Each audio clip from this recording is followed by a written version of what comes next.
Hey everybody, it's Mike from the Mike Wagner Show, powered by Sonic Web Studios and brought to you by official sponsor of the Mike Wagner Show, international warring author Mia Molson's The Missing, available on Amazon and paperback and ebook. We're here with a terrific gentleman who's a professor of history and American studies at Cornell University and the author of two previous books.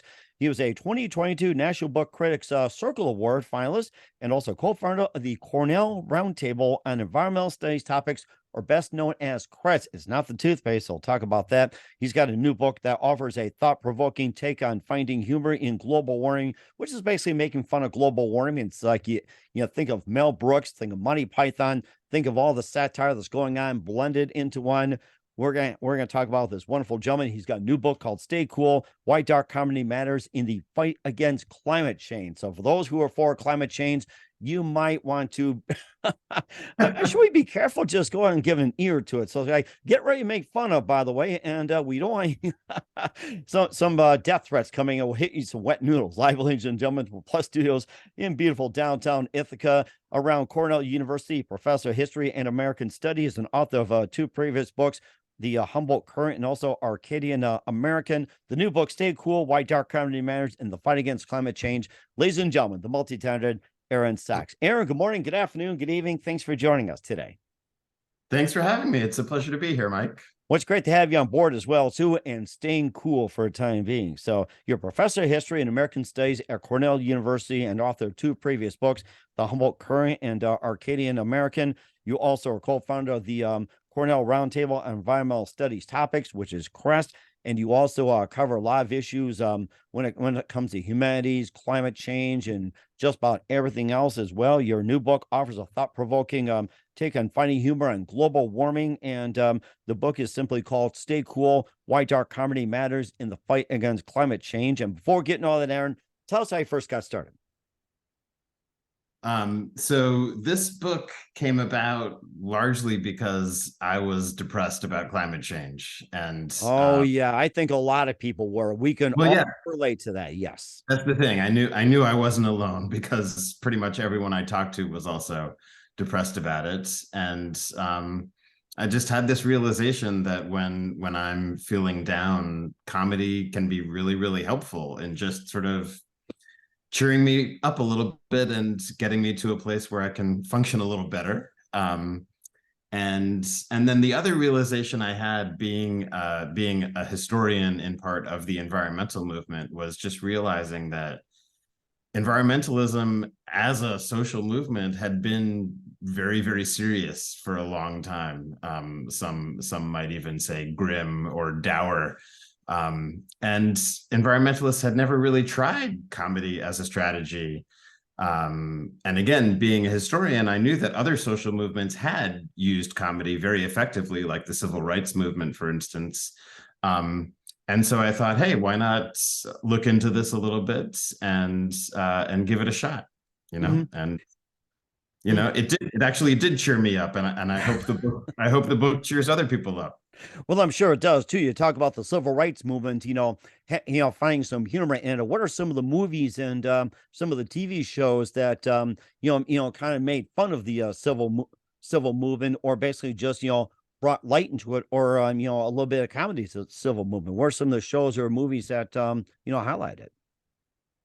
Well, probably the most important comedian to talk about in the context of the civil rights movement is a man named Dick Gregory, who was a very, very well-known comedian in the early 1960s, performing first, it was right at that moment that comedy really opened up. A lot of Black comedians had been on a circuit where they were basically just performing to African-American crowds and communities.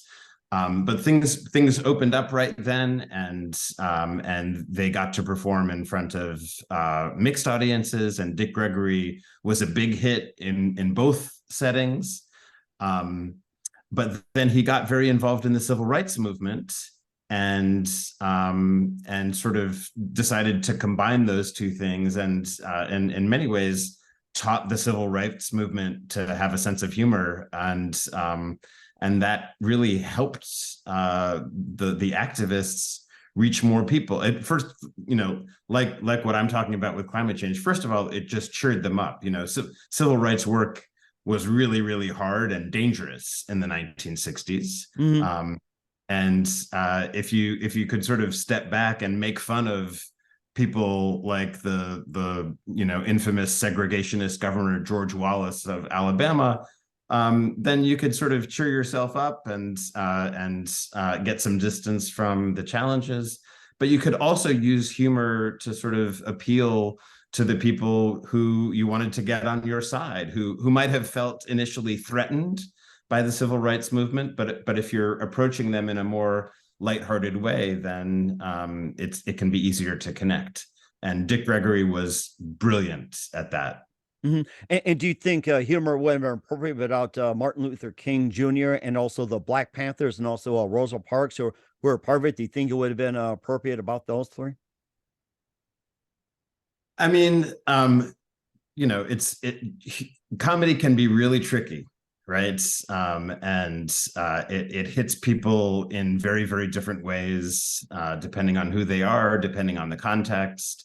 And comedy, so jokes about Rosa Parks might be very tricky to do. You have to kind of frame them in the right way. I think if you want to make jokes about civil rights heroes, like the people you mentioned, then you probably have to frame those jokes in a way that are careful not to make those heroes look bad. I mean, you can sort of poke fun gently, Mm-hmm.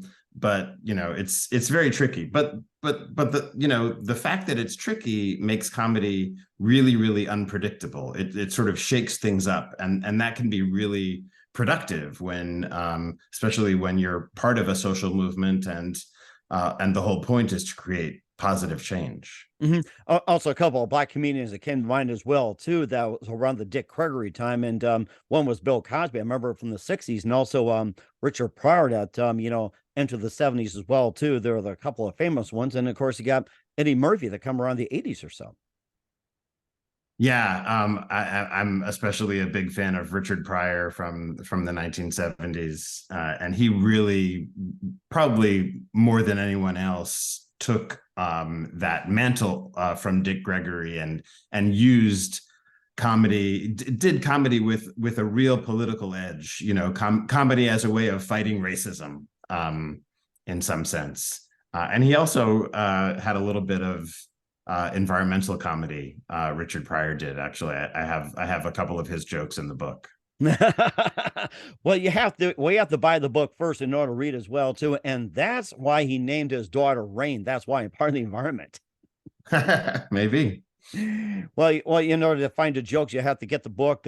Stay Cool: Why Dark Comedy Matters in the Fight Against Climate Change. That's book by Aaron Sachs as well too, and happen to read that. That's very inspiring as well too. More of the book by Aaron Sachs, but first listen to the Mike Widener Show at themikewidnershow.com, powered by Sonic Web Studios. Visit online at sonicwebstudios.com for all you need. Look at a professional website without breaking your budget. Sonic Web Studios is the answer. Sonic Web Studios offers fast, affordable custom web designs that blow the competition away. Call today, 1-800-303-3960. That's 1-800-303-3960. Or email to support@sonicwebstudios.com. Mention the Mike Widener Show, get 20% off your first project. Sonic Web Studios, take your image to the next level. Also, time to give official shout out to our official sponsor of the Mike Widener Show, international award-winning author Mia Molson-Zia. If you love fast-paced mysteries, you'll love Missing by Mia Molson-Zia, available on Amazon in paperback and ebook.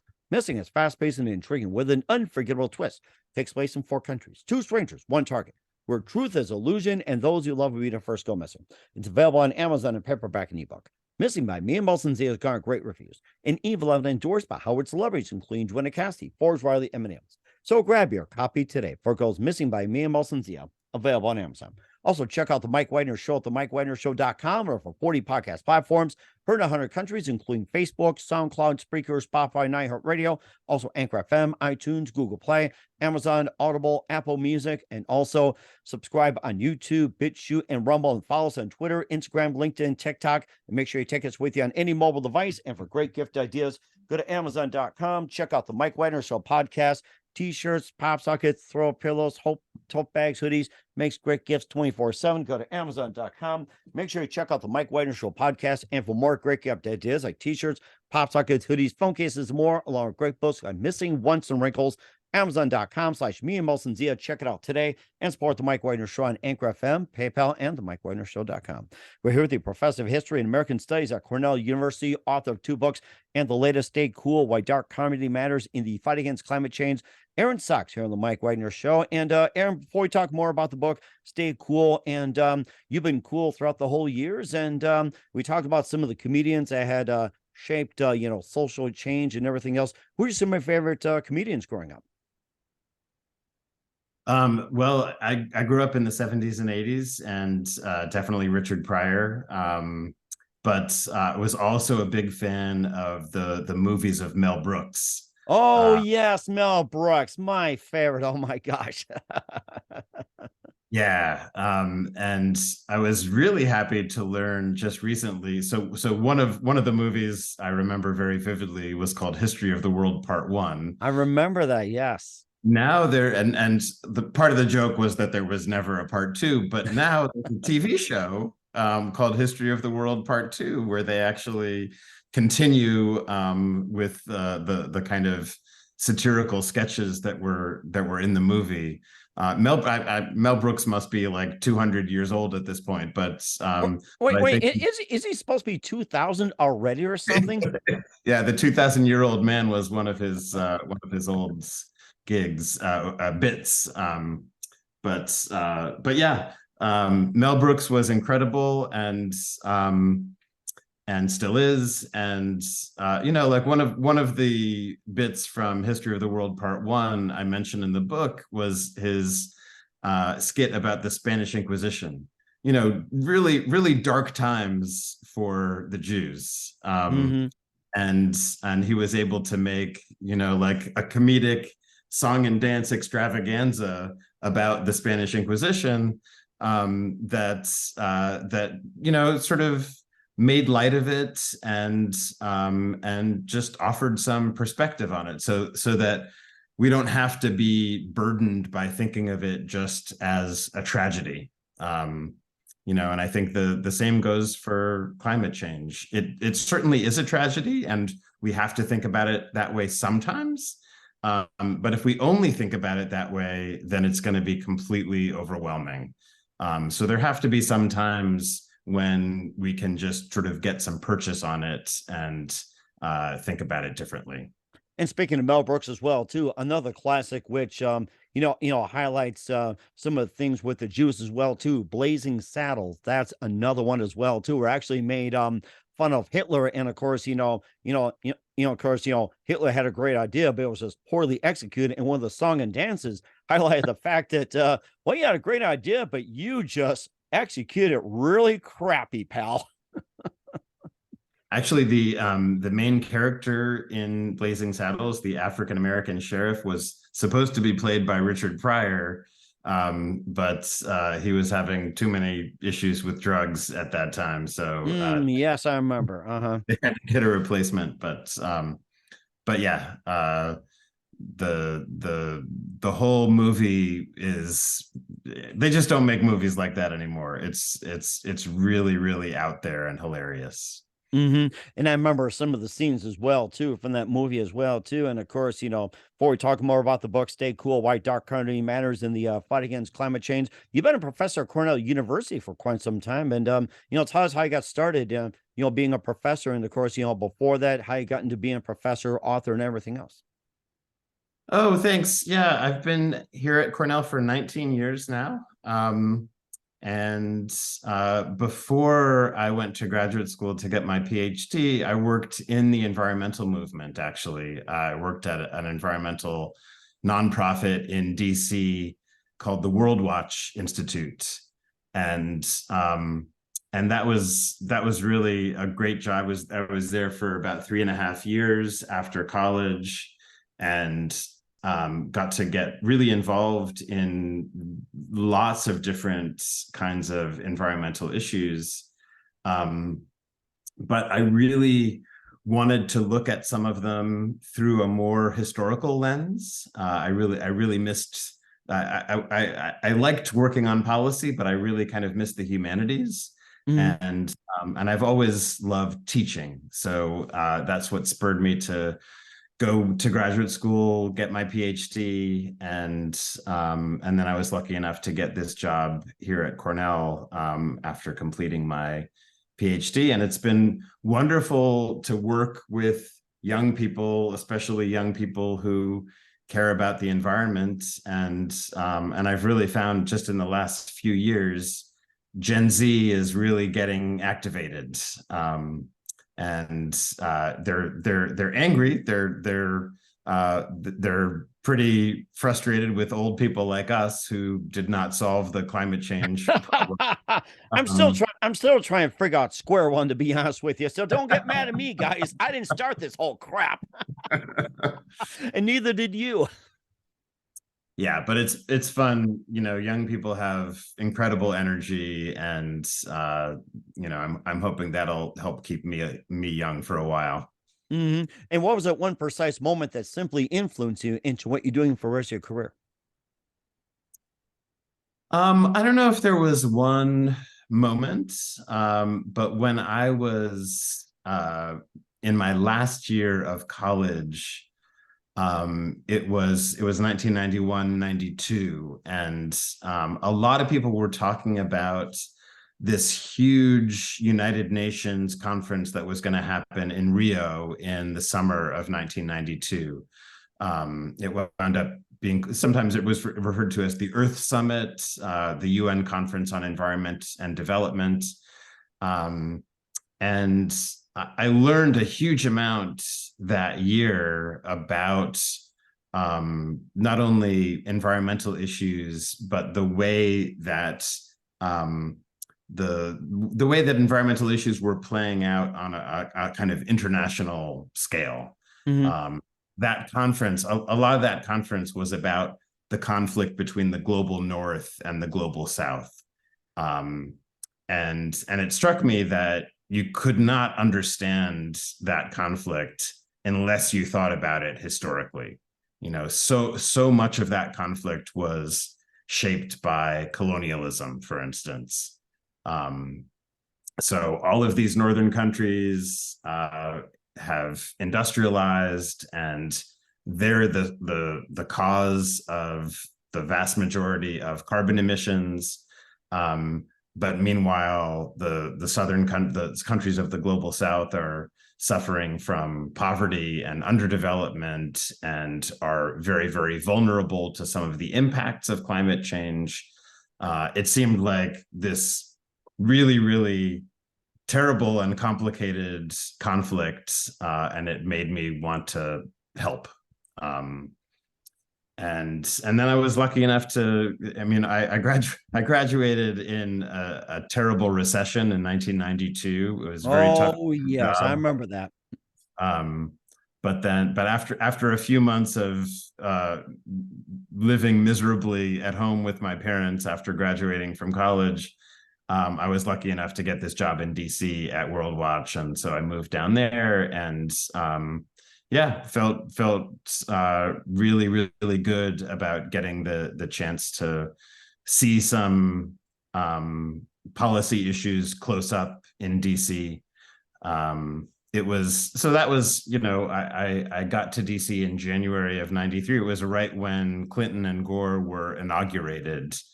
And it was a very exciting time. There were about 5 minutes when people were talking about a carbon tax. And it felt like there was this possibility that something could actually be done about global warming right then in the spring of 1992. And then it got shut down by the Republicans, and that was it. But it was, it was, for me, it was interesting as someone in my early 20s to see how that played out, and to think more about the environment and global development and all those interrelated things. hmm and of course, you talked about being at the Rio Summit back in '92, and of course being in Washington around '93, and the solutions that came up with those problems. Do you think those same solutions would apply today? Would it be easier, the same? Would it be more difficult? You know, historians are traditionally very uncomfortable analyzing recent history. We like at least 30. The rule in the profession is like at least 30 years need to pass before we can be comfortable saying so. So we're right on the cusp of that was 30 years ago. It's hard. It's very hard to say. Some political historians have identified the moment really in 1994 with the rise of Newt Gingrich and the contract with America as the moment when American politics became sort of hopelessly divided. And I'm not totally certain about that. But I can tell you, I was there in DC working on the carbon tax. It was so exciting. It seemed like, all the economists agreed that this was what had to be done. And then the fact that it got shut down in Congress was really, really demoralizing. And it turned out to be quite consequential. Because that idea of a carbon tax, which is the most obvious strategy to reduce carbon emissions, simply put, it got shelved for a long, long time, and now, I mean, I still think it's the most obvious direct strategy for reducing carbon emissions, but it seems totally impossible. It seems unthinkable. Given our current political climate. Mm-hmm. I mean, I am happy with the new infrastructure bill, and it, of course it could have done more, but it does have quite a lot in terms of money for public transit and infrastructure for electric vehicles and all of that. So it's definitely a move in the right direction. The energy industry is shifting toward solar and wind power and renewables in general. So, change is starting to happen, and that's a positive sign. And speaking of change as well, too, with the change in energy infrastructure and the power grid as well, too, there's been some debate about the power grid's going to be going out. There's not enough power. Do you think the power grid's going to be holding up, or do you think that's going to go through a mass overhaul? The infrastructure bill is going to help with that for sure. But yeah, it's a concern. I think probably people should be making more jokes about the power grid. But yeah, I mean, there's so many things to be concerned about. It's important that we not get too overwhelmed by them. And it just made me think, how many does so and so take to change a power grid? That's another one. Right. Hey, I think we just started something. You also had some books, The Humble Current as well, too. 19th Century Exploration of the Roots of American Environmentalism, and also Arcadian American, The Death and Life of an Environmentalist Tradition. Maybe just a quick summary of those two books before we get back to your book, Stay Cool. So The Humboldt Current, my first book, was about the influence of a scientific explorer named Alexander von Humboldt from the early 19th century. And the basic idea of that book is that explorers had these really, really interesting encounters with frontier environments and frontier people. And sometimes we think of explorers as just sort of agents of empire who get sent out to sort of lay the groundwork for more colonialism and exploitation. But in fact, a lot of the scientific explorers of the 19th century turned out to be quite sort of, you could call them proto-environmentalists, quite interested in the people they were encountering and the environments that they were sort of mapping and getting to know for the first time. And they felt kind of protective of those people and places. So it's a really it's kind of an interesting and surprising history of some scientific explorers in the 19th century. And then in the second book, Arcadian America, I got very interested in people who were thinking environmentally closer to home. So in cities, especially, and I got really interested in the origins of the city parks movement. And I found, surprisingly and interestingly, that urban parks actually came from the movement to create cemeteries in urban spaces, instead of just having what were called burying grounds or graveyards, fairly grim places, usually in churchyards. In the 1830s, starting in Cambridge, Massachusetts, with Mount Auburn Cemetery, horticulturists started creating these places which they decided to call cemeteries instead of graveyards. That were essentially beautiful park-like gardens. And it really, really caught on. These cemeteries became huge tourist attractions. Nice. And people used them the way we use parks, and their success actually led directly to the creation of famous parks like Central Park in Manhattan. So anyway, I got very interested in the idea that this tradition of burying our dead in beautiful places had really, really important environmental consequences. Yeah, that's Arcadian America. That is rather interesting. It's like burying the dead is contributing to the change that's happening as well too. And of course, we still have to stay cool. Why dark comedy matters in the fight against climate change. We're going to get more into the book with Aaron Sachs. Listen to the Mike Wagner Show at the MikeWagnerShow.com, powered by Sonic Web Studios, and brought to you by official sponsor of the Mike Wagner Show, international warring author Mia Molson's The Missing. We'll be back with the author of Stay Cool, Aaron Sachs, after this time out.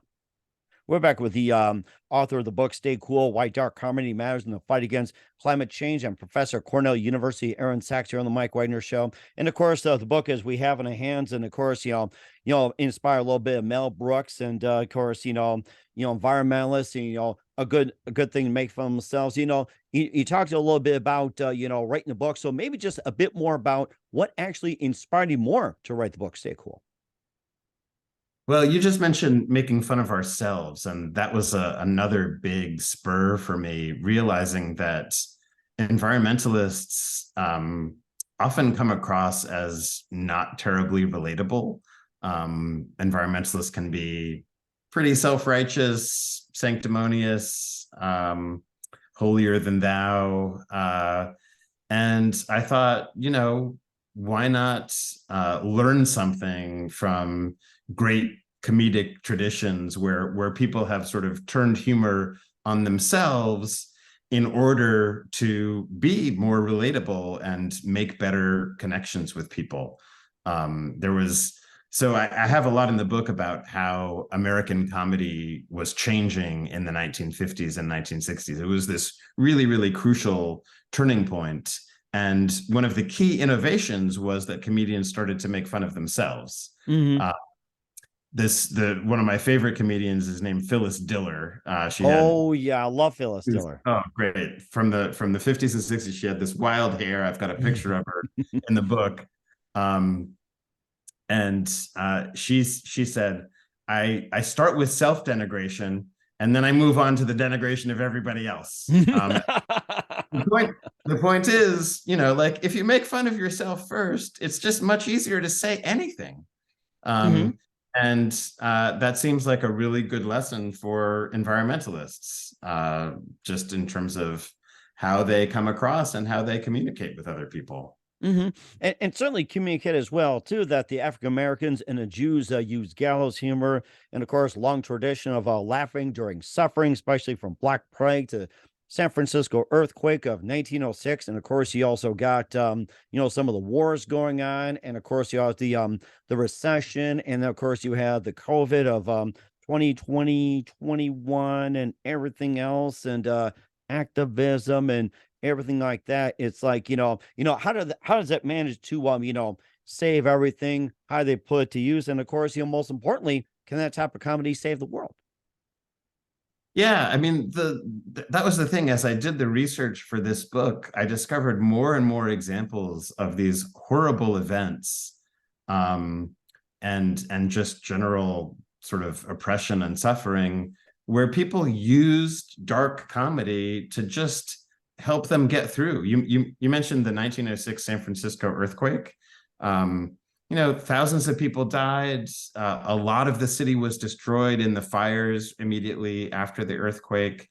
And so it's hard to imagine people joking about that in the moment, but in fact they did. It's well documented from newspapers at the time. One of my favorite examples from the 1906 San Francisco earthquake was, people were sort of who no longer had a home. They were out on the street. They were sort of huddled together, and they put up a sign that said, "Eat, drink, and be merry, for tomorrow we may have to go to Oakland."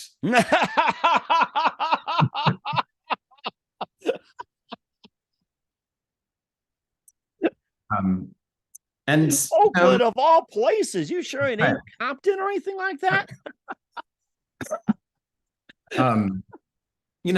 It's just so important during those moments when you're at risk of feeling completely immobilized by despair, that you try to sort of get some distance from your situation, gain some purchase on it, take a breath, feel solidarity with other people, get it together, and keep going, persevere.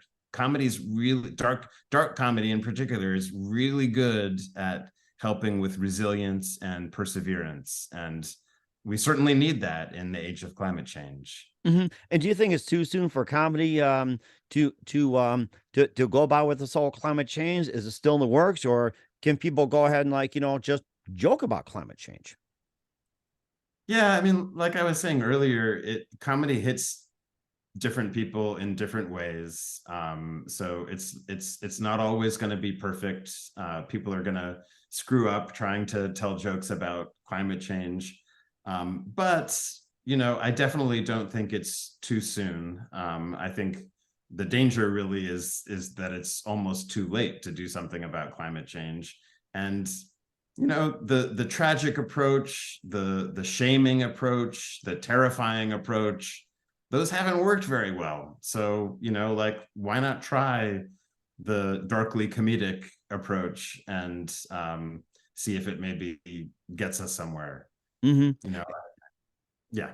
Mm-hmm. And I can see the jokes about cancel culture as well too. That's also part of part of death as well too. Cancel culture. I can see people joking about that. I mean, especially myself. It's like, canceling Pepe Le Pew. Yeah, that stinks, but it's gonna come back and stink right back. Yeah. Of course, skunks, do contribute to the climate in good ways and bad ways. Yeah, it stinks, but it's also essential for the animals too. You think about it. So and romantic. So we just have all that too, and of course, just another thing about the book as well too, with Aaron Sachs and the Mike Wagner Show, and basically about with it's like close to the planet and everything else. What can people do actually to save the planet, and how can we all help? Yeah, I mean, I don't know how we're going to save the planet, but there are creative people out there working on it, and what I'm focusing on is just having the right kind of mindset and attitude, so that we have the energy to try to save the planet. So some of my suggestions in the book have to do with compiling jokes. Getting a hat that says make the planet cool again. Just anything you can think of. I mean, for environmentalists, you can tell light bulb jokes.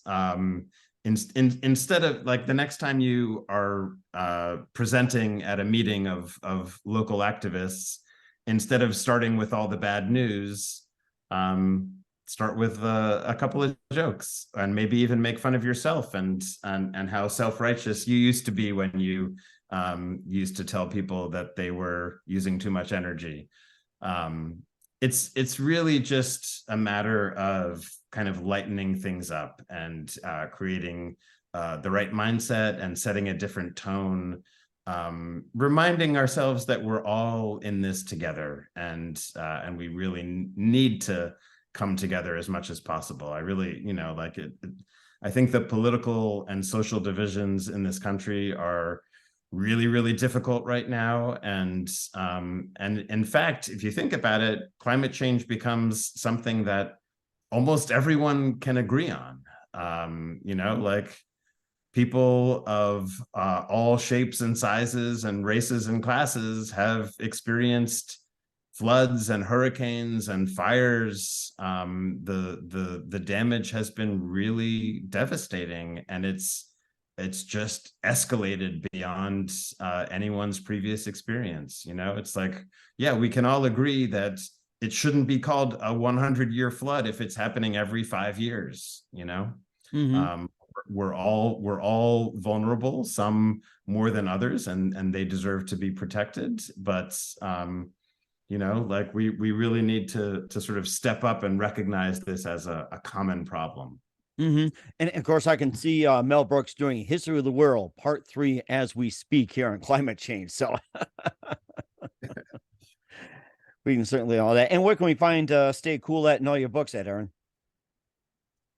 They should be widely available, Amazon, your local independent bookseller. This book, Stay Cool, is published by NYU Press, so you can also get it from their website. Yeah, it's definitely out there. Okay, we'll certainly check that out. We're here with the author Aaron Sachs of Stay Cool, Why Dark Comedy Matters in the Fight Against Climate Change on the Mike Wagner Show, professor of American Studies at Cornell University. Just a few more minutes here. What else can we expect from you in 2023 and beyond, Aaron? From me? Yes. Well, it takes a while to write books, so I'm mostly going to be just sort of holed up in my office for when I'm not teaching. So I don't have anything else immediately forthcoming, but I am working on a new book that looks at the environmental justice movement and the history of the sort of ideas that went into environmental justice. We were talking before about when I worked for the World Watch Institute in Washington, D.C. That was in the early to mid 90s, and the environmental justice movement was just sort of on the rise at that moment, and I got very interested in it, and that has remained an interest for me. So now that I'm a historian, I thought I would look at it historically. Well, certainly looking forward to it as well, too, Aaron. And who do you consider biggest influence in your career? Whoa. I'm not really sure. But there are a number of writers who have been very influential for me. One of them who leaps to mind is a writer named Wallace Stegner, who wrote both fiction and nonfiction. He might be most famous for a novel called Angle of Repose, which won the Pulitzer Prize in the early 70s, I think, which is a historical novel about, in part, about mining in the West. Stegner was a Westerner, and a lot of his themes were about the West, and I have a lot of that in my work as well. And he was also very interested in environmental issues at a very early time, so I found that quite inspirational. But yeah, I mean, I've also found other environmental writers to be really, really important to me. Rachel Carson, the author of Silent Spring, which came out back in 1962 before I was born, but a huge bestseller, and really, you could argue, launched the environmental movement in the United States.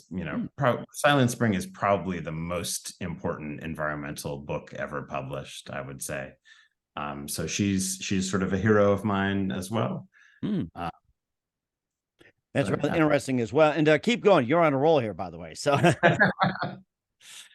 um, one of my favorite writers right now is an essayist named Rebecca Solnit. And, you know, I told you that about that poster from the San Francisco earthquake of 1906.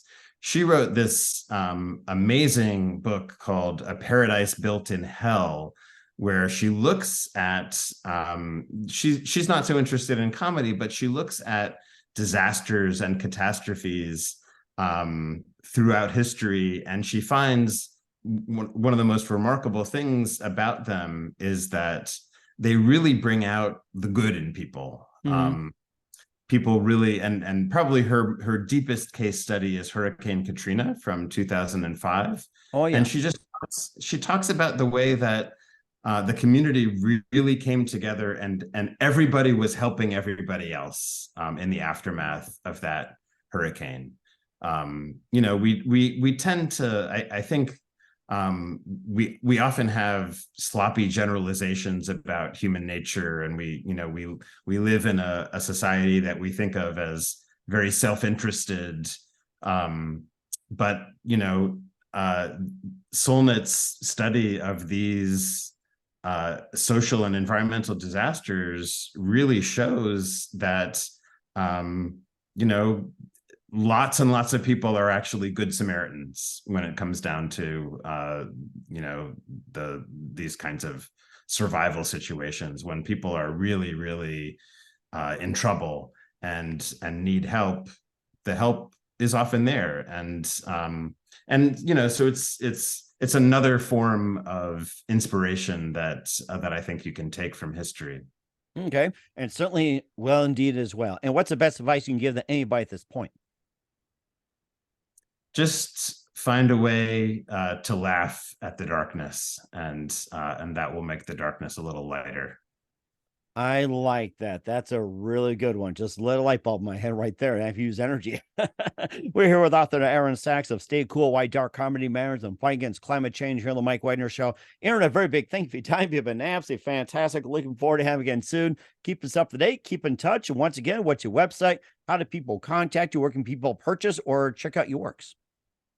Oh, thanks so much for having me. This has been a pleasure.